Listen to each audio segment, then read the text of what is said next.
Questo episodio di SmackDown si apre con la nuova Bloodline, Tama Tonga, Jacob Fatu e il Tribal Chief Solo Sikoa, e quest'ultimo chiede al pubblico di SmackDown di riconoscerlo. Poi dice che Roman Reigns e i Wiseman si sono seduti sulla loro piccola barchetta e lo hanno sfidato ad un Tribal Combat Match. Da quello ho capito sarà un Bloodline Rules ma con un nome diverso. Il 6 gennaio alla premiere di Raw su Netflix e in palio ci sarà Lula Fala e il posto come capo tribù indiscusso. Solo chiede a Reigns di lasciare entrambi le loro Bloodline e di vedersela uno contro uno. E il 6 gennaio a Raw su Netflix Solo Sikoa rimarrà l'unico Tribal Chief, rimarrà il capotavola e sarà ancora l'indiscusso possessore dell'Ula Fala. E quindi, dopo che Solo avrà battuto Roman, lui insieme al suo Wiseman potranno salire sulla sua piccola barchetta, andare su un'isola nascosta e finalmente riconoscerlo come unico Tribal Chief. Ma ecco che arriva Drew McIntyre e Solo subito gli dice che è contento che Drew abbia dato un bel calcione in faccia a Jimmy settimana scorsa, ma ora è meglio che lui abbia una buona ragione per averlo interrotto. E lo Scottish Warrior subito gli dice che avrebbe voglia di assalirlo come ha fatto con Jay, Jimmy e Sammy, anche perché colpa sua se a Clash of the Castle non ha vinto il titolo WWE e ha provocato tanta sofferenza alla sua famiglia. Però Solo ha fatto una cosa che nessuno avrebbe mai fatto: ha affrontato Roman prendendosi ciò che era suo e ha avuto le palle di farlo. E Drew allora gli propone un affare: lo Scottish Warrior terrà bada ed eliminerà tutti i membri della OG Bloodline e Solo Sikoa si occuperà di finire una volta per tutte Roman Reigns. Poi, una volta finito tutto, le loro strade si divideranno, ma da dietro arriva Jimmy Uso che attacca Drew McIntyre con la stampella e arrivano LA Knight, Andrade e Apollo Crews ad attaccare la Bloodline. Ed ora passiamo finalmente all'azione con il Six-Man Tag Team Match tra per l'appunto la nuova Bloodline, Jacob Fatu, Tama Tonga e Solo Sikoa contro LA Knight, Andrade e Apollo Crews. Ed è stato veramente un bel match di quasi 15 minuti, molto combattuto da entrambe le parti. Addirittura Apollo Crews ha potuto dire la sua, ma all'improvviso arriva Shinsuke Nakamura ad attaccare LA Knight e il povero Apollo Crews si becca prima una spinning solo, poi una summon spike e anche il conto di 3 che porta la vittoria alla nuova Bloodline. Alex Shelley vuole la vendetta contro il suo ex mentore e amico Johnny Gargano. Loro si conoscono da più di 20 anni e soltanto ora Gargano ha mostrato la sua vera personalità e Alex Shelley chiede a Chris Sabin di rimanerne fuori perché questa è una cosa che vuole fare da solo. Kevin Owens ci dice che quello che è successo dopo Saturday Night's Main Event non è stata colpa sua, l'ha fatto perché è stato fregato dagli arbitri, da Nick Aldis e da tutta la dirigenza, perché lui adesso dovrebbe essere il campione indiscusso WWE, ma tuttavia si è preso la Weekend Eagle perché la merita. Il Prize Fighter avvisa tutti gli arbitri, a Nick Aldis e a tutta la WWE che tutto quello che succederà in futuro sarà per colpa loro. Anche Johnny Gargano chiede a Tommaso Ciampa di restarne fuori perché non è più un ragazzino e questa situazione con Alex Shelley deve risolverla da vero uomo. Ora è il momento del Grayson Waller Effect, con ospite il primo uomo trasferitosi a SmackDown grazie alla finestra di mercato, cioè Braun Strowman, che arriva vestito da Babbo Natale e lancia magliette tra il pubblico, e gli A-Town Down Under vogliono creare un'alleanza con il Monster Among Men così da essere intoccabili, perché loro due saranno il cervello e Strowman le braccia. Ma arriva Carmelo Hayes che dice a Braun Strowman che settimana scorsa ha perso perché non era pronto, essendo Strowman un avversario non annunciato, e dice anche a Nick Aldis che lo può perdere ma non si arrenderà mai, e quindi se settimana scorsa non era pronto ora invece lo è. E Braun attiva lo Strowman Effect,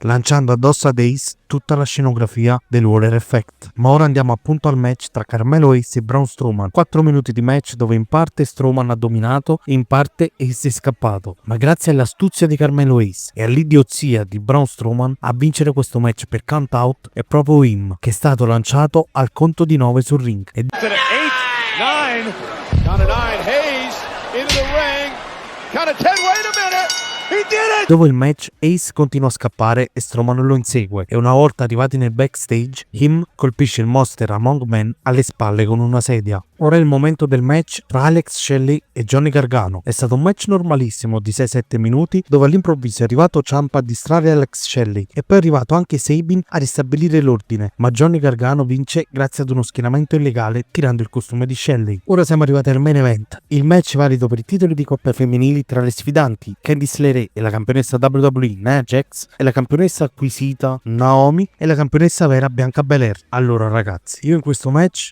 non ci ho capito nulla. Sembra veramente che quelle 4 sul ring stessero pensando ad altro. Non so veramente cosa si sono bevute prima del match. Un match strano e confuso, dove hanno vinto le campionesse, cioè la campionessa. Vabbè, un'altra merdata sto fatto che il titolo adesso ce l'ha Naomi. Cioè, vabbè. Allora a sto punto anche Ted DiBiase deve essere riconosciuto come campione WWE, visto che il titolo non l'ha vinto, ma lo comprò da Andre the Giant, più o meno è la stessa cosa. Però, vabbè, con le immagini delle campionesse, se così si possono dire, di coppia, si conclude questa puntata di SmackDown. Strana e con alcune cose che non ho capito. Io vi ricordo sempre di farmi sapere se vi è piaciuto e vi raccomando di lasciare un like e un commento, di seguirmi su Instagram e TikTok e di iscrivervi qui su YouTube. Noi ci vediamo in un prossimo video. Ciao ragazzi!